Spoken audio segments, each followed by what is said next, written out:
یزید حج بیت اللہ کے بعد مدینہ المنورہ آیا اور شراب کی ایک مجلس بپا کی.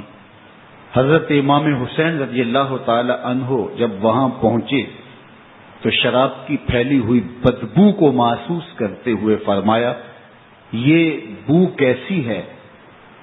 تو نشے میں دھت یزید بولا یہ شام میں بنتی ہے، اور ایک جام منگوایا اور اس کو پیتے ہوئے دوسرا جام حضرت امام حسین رضی اللہ تعالی عنہ کی طرف بڑھاتے ہوئے کہا ابا عبداللہ لیجئے. تو حضرت امام حسین رضی اللہ تعالی عنہ نے فرمایا میں اس کی طرف دیکھتا بھی نہیں ہوں، اور پھر وہ عشقی اشعار پڑھنے لگا.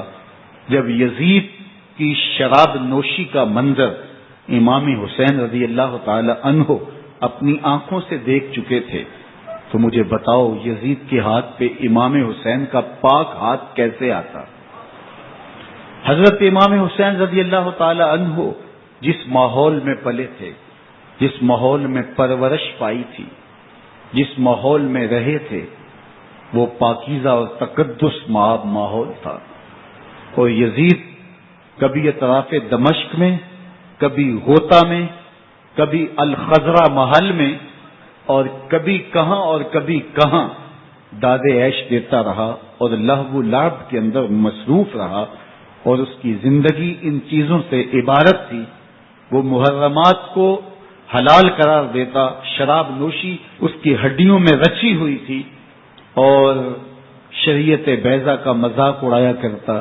اور حسین ابن علی رضی اللہ تعالی عنہ کی دوستیاں جن لوگوں سے تھی وہ عبداللہ ابن عباس تھے، عبداللہ ابن عمر تھے، حضرت عبد الرحمن بن ابو بکر رضی اللہ تعالی عنہ تھے. یزید تو جوا کھیلتا رہا، یزید تو قمار بازی کرتا رہا، یزید تو شراب نوشی کرتا رہا، اور حسین ابن علی مسجد نبوی کے ممبر میں حضور کے پہلوؤں میں بیٹھتے رہے. اللہ اکبر. حسین کے لیے پیغمبر کے سجدوں کو طول دیا جا رہا ہے. حضرت سیدہ فاطمہ الزہرا رضی اللہ تعالی عنہا کے گھر کے قریب سے گزرے تو حضرت امام حسین کے رونے کی آواز آ رہی تھی. تو آقا کریم علیہ السلام نے فرمایا کہ فاطمہ حسین کو چپ کرواؤ. الا تعلمی ان بقاءہ یؤذینی، تو جانتی نہیں حسین کا رونا مجھے دکھ دیتا ہے. حسین ابن علی کو حضور رونے نہیں دیتے تھے، ان کو دکھی نہیں ہونے دیتے تھے، کیونکہ رسول اللہ صلی اللہ علیہ وسلم جانتے تھے کہ یہ کتنے دکھ سہے گا، کتنی تکلیفوں سے گزرے گا اور کتنے مصائب سہے گا. زمانے نے وہ گھڑیاں بھی دیکھی کہ حضرت حذیفہ بن یمان رضی اللہ تعالی عنہ فرماتے ہیں کہ میں حضور کی خدمت میں نماز مغرب کی ادائیگی کے لیے حاضر ہوا، اور میں نے یہ اجازت خاص طور پہ اپنی ماں سے اس شرط پہ لی تھی کہ امی آپ مجھے اجازت دیں، میں حضور کی خدمت میں حاضر ہوتا ہوں، مغرب کی نماز بھی ادا کروں گا، اور پھر حضور سے عرض کروں گا حضور میرے لیے اور میری ماں کے لیے بخشش کی دعا کر دیجیے.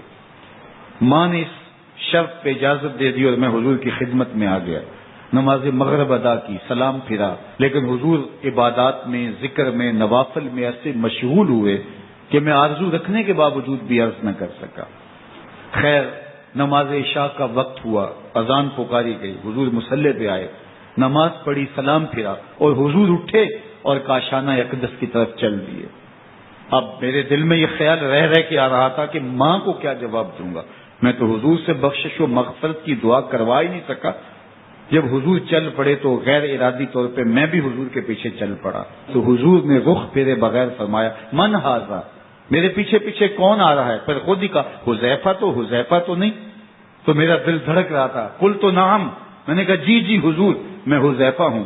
فرمایا ما حاجتوں کا غفر اللہ لک ولامک، کیا کام ہے؟ اللہ تجھے بھی بخش دے، تیری ماں کو بھی بخش دے. اب جو کام تھا وہ جنبش لب سے پہلے ہی ہو گیا. یہاں تو لفظوں کا سہارا بھی نہیں لینا پڑتا، وہ بند لبوں کی بولیاں بھی سنتے ہیں. اقبال بولا ہے فروغت صبح آثار و دہور، چشم تو بینندائے ما فی الصدور، تیری نظر تو سینوں کے چھپے راز بھی دیکھتی. تو کہا ما حاجتوں کا غفر اللہ لک ولامک.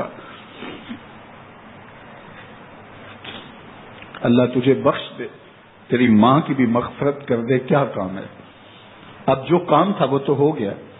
تو میرے حضور نے ارشاد فرمایا، حذیفہ سنو، ابھی ابھی ایک فرشتہ آیا ہے جو اس سے قبل دھرتی پر پہلے کبھی نہیں آیا، آج پہلی مرتبہ اللہ سے اجازت لے کے دو کام کرنے آیا ہے، ایک تو مجھے سلام کرنے آیا ہے اور دوسرا خوشخبری دینے آیا ہے کہ آپ کی بیٹی فاطمہ جنتی عورتوں کی سردار ہے اور حسن اور حسین جنتی جوانوں کے سردار۔